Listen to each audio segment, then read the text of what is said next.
Grant Collins is most comfortable shaking, rattling and rolling behind the bar.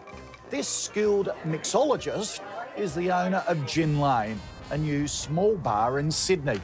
But he wants his employees to have just as much passion as he does. Staff retention expert Andrea Culligan has come along to try Grant's creations and also offer some advice. I've been told that you give a great, amazing experience around your cocktail making. We try. Would you mind making me 2 of your favourite drinks? Cool. Well, I think to start off with, we'll go for a classic martini. Why did you decide a gin bar when, considering gin now, you know, the last couple of years is really this booming trend? Could you see that? Was that a forecast that you had in mind, or did you just always have a personal passion around Yeah, gin? well, I suppose as a consultant, you do your research, and it's all about what the market is looking for, and also this area. Yeah. As well. Being English, I've got a soft spot for gin, I must admit. A bit of mother's brewing. But the first time I actually walked into this venue, I just thought of the Gin Palace. Now, the experience I received from you is fantastic, but do you think that that experience is consistent in your venue? We actually have a secret shopper program, so we get people to come in pretty well every 2 weeks. They come in undercover and don't announce themselves, and they just indulge themselves in the experience. We get reports and we share them into the training. It's really, really important. So when we're doing training with our staff, we've got real feedback from real guests. How do you ensure that your staff are keeping that experience consistent every, Monday through Sunday? Sure. So really, with the new staff, we put them through quite an intensive training. So before they can work a shift on their own, they get something called Gin School. So they learn 5 classics, 5 signatures and 5 gins. They spend a bit of time at the bar, they do shadow training on the floor. You've started to really focus on training and development. You've got this amazing experience. You told me you've got customers rolling out the door on a Saturday night. What are the challenges that you're facing, and how can I help? It took me a lot of time to get used to working in the Australian sort of hospitality culture, coming from the UK. In London, there was career bartenders who just wanted to be a bartender. First and foremost, you are in a really high turnover environment. These industries, call centers, front of house, hospitality, retail, they're very high turnover environments. However, if we look at the bar scene, as you've already alluded to, it is changing, it is shifting.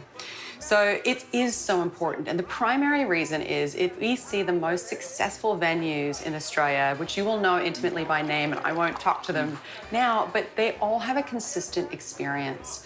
Every venue you go into, if they own 10, 1, 30, around the world, locally, whatever it might be, even if the food is different, the experience is different, the atmosphere is different, the experience is the same. And that customer centricity is directly aligned to employee engagement. A lot of people think, oh, if I treat my employees well, then they'll just be happy. But actually, it's so much greater than that. If we look at high levels of employee engagement, it almost always refers to a 22% increase in productivity. Now, if we have more productive staff, then we have a much greater customer experience. The other thing is, if we have a highly engaged team, the stats show us that on average, you receive a 3% increase in profit the subsequent year. That doesn't mean cost cutting or, chopping out headcount. That is purely related to profit in the business.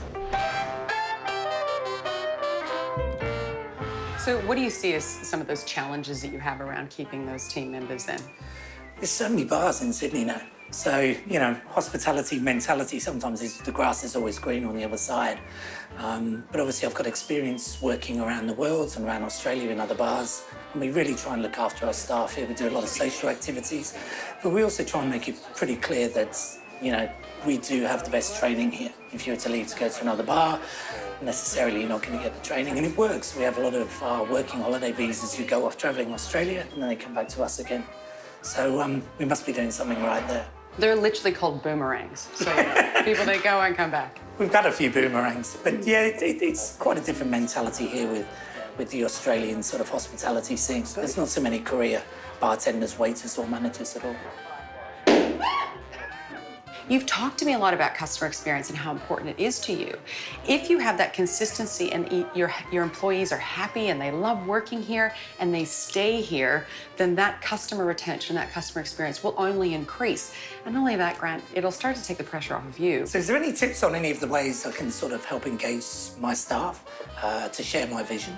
Yeah, look, first of all, have some clear values or behaviors that you have that are clear about how you operate in this organization.